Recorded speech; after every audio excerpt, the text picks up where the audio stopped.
প্রতিটি উপজেলায় 2টি করে খাল খনন করা হবে বলে জানিয়েছেন সংস্কৃতি মন্ত্রী নিতাই রায়চৌধুরী। মাগুরায় জেলা প্রশাসকের সম্মেলন কক্ষে এসব কথা বলেন তিনি। বলেন, ভিজিএফ ও ফ্যামিলি কার্ডের কার্যক্রম শুরু করছে সরকার।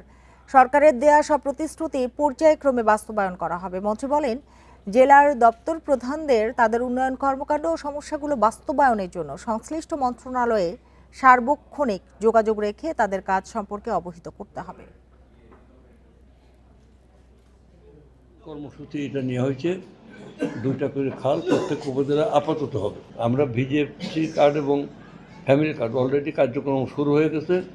যে কমিটমেন্টগুলো আমরা জনগণের কাছে দিয়েছি, সে কমিটমেন্টগুলো প্রথম দিন থেকে এটা আমরা শুরু করেছি। এটা